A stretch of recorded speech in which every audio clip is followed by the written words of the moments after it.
Hello friends, welcome to विदको media. दोस्तों, आप लोगों की काफ़ी सारी रिक्वेस्ट आई थी कि इंड एस के ऊपर वीडियोस बनाई जाए, तो उसी को देखते हुए मैं इंड एस के ऊपर सीरीज लेकर आ रही हूँ।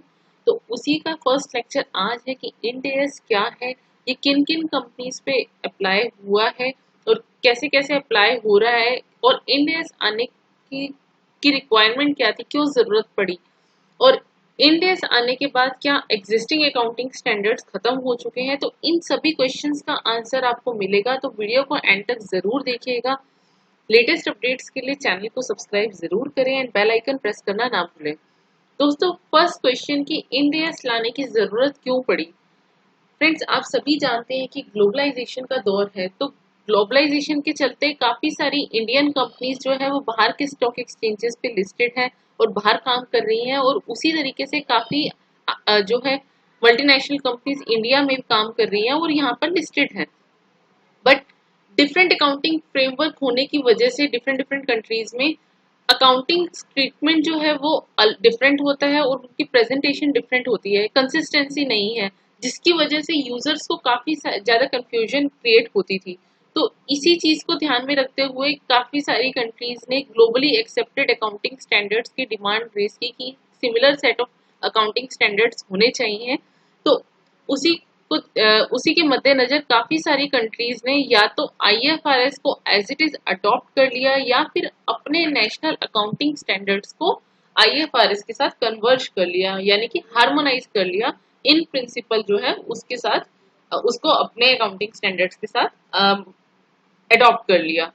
तो ये इस तरीके से अब जो कंट्रीज हैं वो ग्लोबली एक्सेप्टेड अकाउंटिंग स्टैंडर्ड्स को ज्यादा इंपॉर्टेंस दे रही है।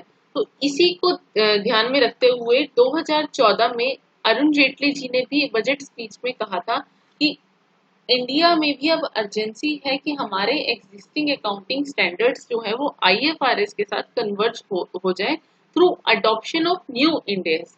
तो हमने जो है आईएफआरएस को एज इट इज अडॉप्ट नहीं किया, हमने कन्वर्ज इंडेस लाने की बात कही थी कि इंडियन कंपनीज पे नए इंडेस अडॉप्ट किए जाए जो आईएफआरएस के साथ कन्वर्ज किए हुए हो, मतलब हार्मोनाइज किए हो।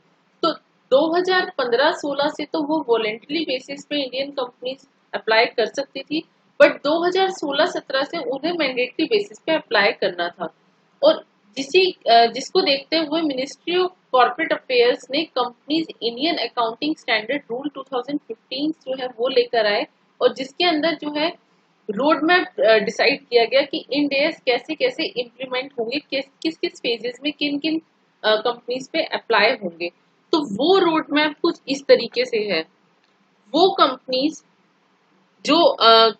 जो है अदर देन बैंकिंग, एनबीएफसी और इंश्योरेंस कंपनीज के लिए क्या फ्रेमवर्क है, क्या रोड मैप है, वो कुछ ऐसे है कि फेज 1 में बात की गई थी कि 2015 के बाद तो वॉलेंट्री बेसिस पे सभी कंपनीज अप्लाई कर सकती है, बट 1 अप्रैल 2016 से कुछ कंपनीज पे मैंडेटरी बेसिस पे ये अप्लाई होने थे। वो कंपनीज कौन सी हैं? लिस्टेड कंपनीज या फिर जो इन प्रोसेस ऑफ लिस्टिंग है स्टॉक एक्सचेंजेस पे, चाहे वो इंडिया में है या इंडिया के बाहर है, और उसकी जो नेटवर्थ है वो 500 करोड़ से ज्यादा ही 500 करोड़ तक है। तो ऑल लिस्टेड कंपनीज और in the companies which are in the process of listing on stock exchange in India or outside India having net worth greater or equal than 500 crores, उनके लिए मैंडेटरी बेसिस पे apply होंगे। Unlisted companies having network greater और equal then 500 crore, उस पे भी इंडेस जो है वो अप्लाई होंगे 1 अप्रैल 2016 से। और इन सभी की parent, subsidiary, associate and joint ventures. Phase 2 जो 1 अप्रैल 2017 से आना था, उसमें बात की गई all companies which are listed और in the process of listing inside और outside India on stock exchanges not covered in phase 1, यानी कि वो लिस्टेड कंपनीज ये जो in the process of listing है ऑन स्टॉक एक्सचेंज इनसाइड और outside India, जो फेज 1 में कवर अप नहीं की गई हैं। Unlisted companies having net worth of 250 crore और मोर, और parent, subsidiary, associate and joint venture of above. तो इसको अगर कंक्लूड किया जाए और आज की डेट में सिचुएशन देखी जाए तो हम ये कह सकते हैं कि जितनी भी लिस्टेड कंपनीज हैं और या फिर जो in the process of listing है स्टॉक एक्सचेंज इंडिया में या इंडिया के बाहर, उन सभी कंपनीज पे जो है इंड एस अप्लाई होते हैं। फेज वन में कवर कर लिया था उन कंपनीज को जिनकी नेटवर्थ 500 करोड़ या 500 करोड़ से ज्यादा थी। फेज टू में कहा था कि वो सभी लिस्टेड कंपनीज जो फेज वन में कवर नहीं हुई है उन सबको ले लिया गया है। तो कंक्लूड यही है कि सारी लिस्टेड कंपनीज पे अप्लाई होते हैं। अनलिस्टेड कंपनीज जिनकी नेटवर्थ 250 करोड़ से ज्यादा है उन पे जो है आज की डेट में इंड एस अप्लाई होते हैं। फेज वन में वो कंपनीज कवर की गई थी जिनकी नेटवर्थ 500 करोड़ या उससे ज्यादा है। फेज टू में 250 करोड़ और उससे ज्यादा वाली को कवर कर लिया गया था और इन सभी की पेरेंट, सब्सिडियरी और एसोसिएट और ज्वाइंट वेंचर को भी कवर कर लिया गया है। जो कंपनीज स्मॉल मीडियम एक्सचेंज पे लिस्टेड है उनको जरूरत नहीं है इंड एस अप्लाई करने के लिए, उनके लिए एग्जेम्पशन दी गई है।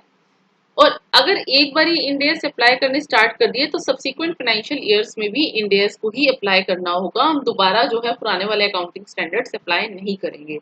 अब बात आती है दूसरे क्वेश्चन की, क्या इंड एस आने के बाद पुराने अकाउंटिंग स्टैंडर्ड्स जो थे नोटिफाइड थे, जो कंपनी अकाउंटिंग स्टैंडर्ड रूल्स 2006 में, क्या वो खत्म हो चुके हैं? आंसर है नो। वो कंपनीज जो इस रोड मैप में कवर नहीं हो रही हैं वो अभी भी एग्जिस्टिंग अकाउंटिंग स्टैंडर्ड्स को ही अप्लाई करेंगी। तो पुराने अभी खत्म नहीं हुए हैं, जो रोड मैप में कवर नहीं हो रही हैं वो अभी भी वही अप्लाई करेंगी। तो ये तो रही बात कंपनी के केस में। सेकंड आती है बात scheduled commercial bank, insurance companies और इंश्योरेंस या एनबीएफसी कंपनीज के लिए, उनके लिए क्या रोड मैप डिसाइड किया गया। तो पहले बात आती है एनबीएफसी कंपनी के लिए।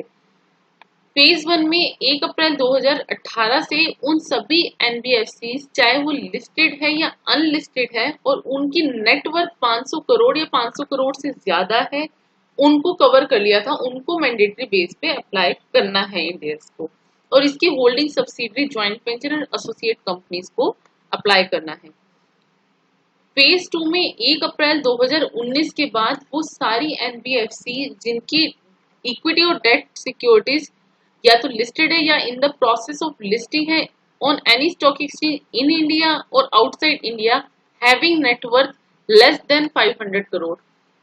तो कंक्लूड यही कर सकते हैं कि जो एनबीएफसी फेज वन में कवर नहीं की गई थी, लिस्टेड जो लिस्टेड एनबीएफसी फेज वन में कवर नहीं थी, माने कि जिनकी नेटवर्थ जो 500 करोड़ से कम थी, उन सभी को फेज टू में कवर कर लिया गया था। तो आज की डेट में सिचुएशन ये है कि सारी लिस्टेड एनबीएफसी पे इंड एस अप्लाई होते हैं।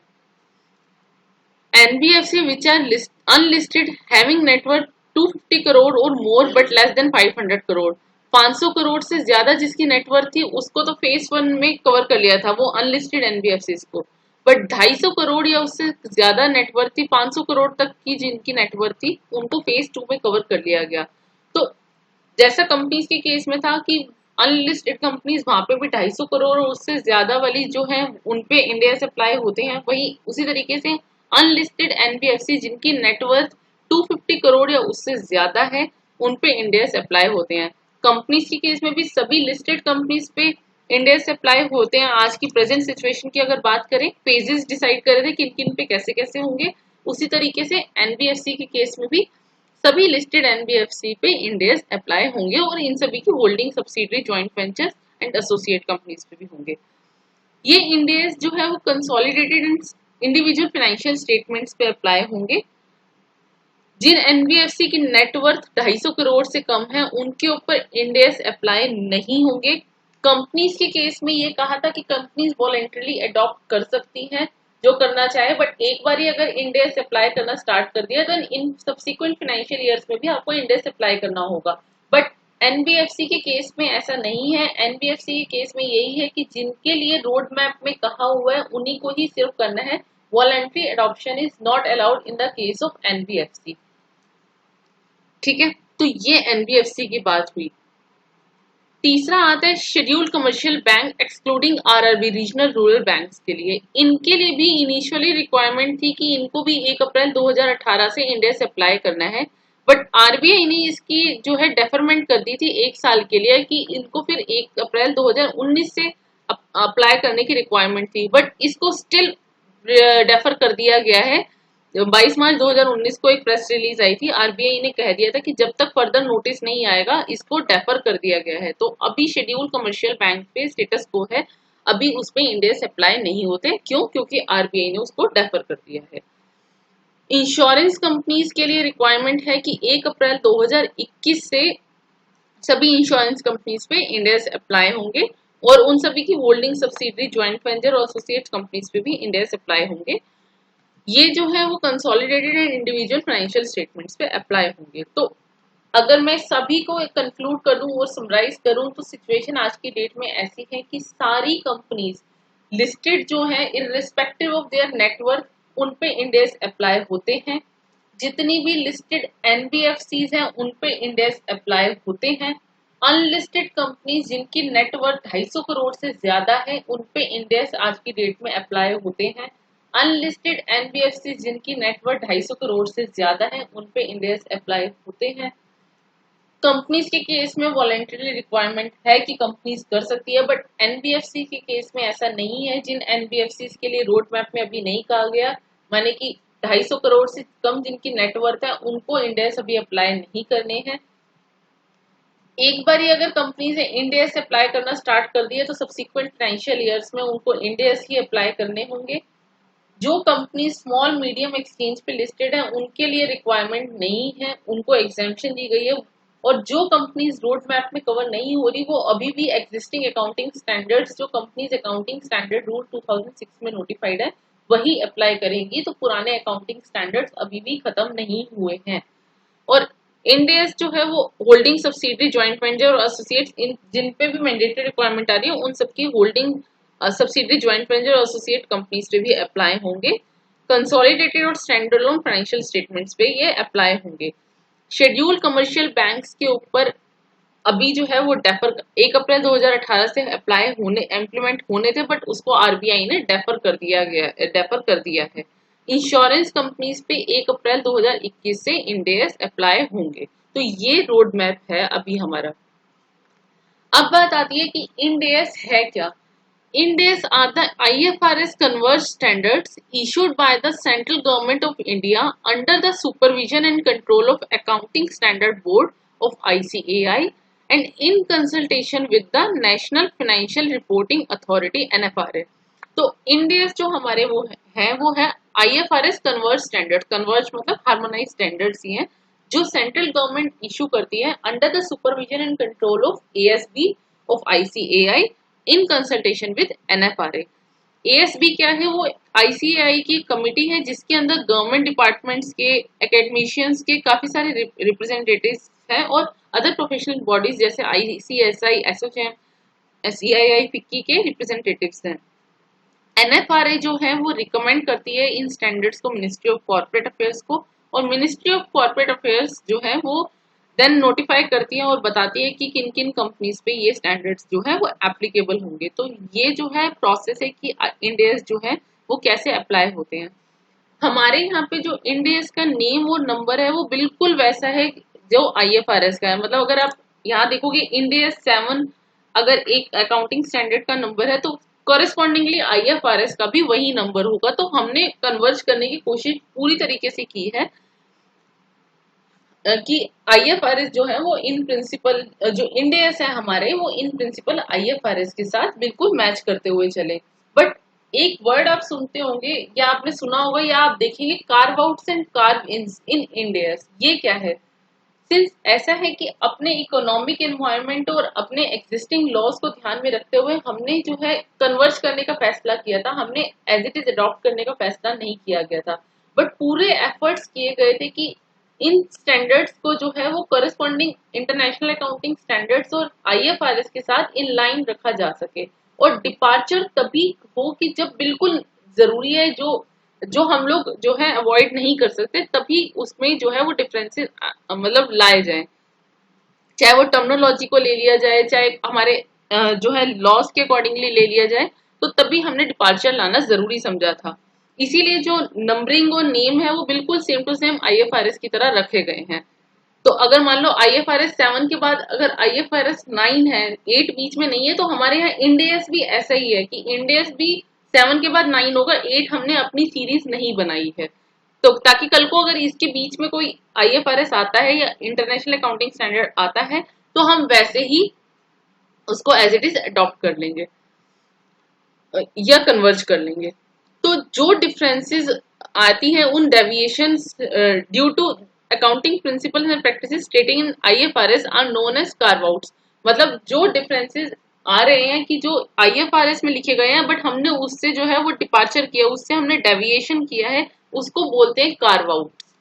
ठीक है, कि IFRS में एक चीज लिखी हुई है और हमने उसका कुछ ट्रीटमेंट जो है अलग तरीके से किया है, वहां पे जो डिफरेंसेस आते हैं उसको हम कार्व आउट्स बोलते हैं। बट कई बार ऐसा भी मिलेगा जैसे एक बिजनेस कॉम्बिनेशन का अकाउंट, ये इंड एस है जिसके अंदर हमने एडिशनल गाइडेंस दी हुई है जो IFRS में नहीं है बट इंड एस में दी गई है, उसको बोलते हैं कार्बिन। कि जो चीज IFRS में नहीं लिखी हुई बट हमने उससे एक्स्ट्रा कुछ दिया है तो उसको बोलते हैं कार्बिन। तो कार्व आउट मैंने कि जो IFRS में है और उससे हम लोग डेविएट कर रहे हैं, दैट इज कार्व आउट। और जो IFRS में नहीं है और हमने उससे एक्स्ट्रा कुछ लिखा है उसको बोला गया है कार्बिन।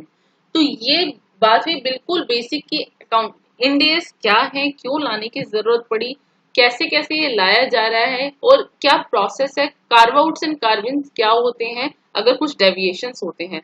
तो आई होप आप सभी को ये क्लियर हो गया है। बट स्टिल अगर आपकी कोई भी क्वेरी है तो आप उसको कमेंट बॉक्स में लिख सकते हैं। और अगर आपको ये PPT रिक्वायर्ड है, ये नोट्स रिक्वायरमेंट है, तो आप मुझे बता सकते हैं।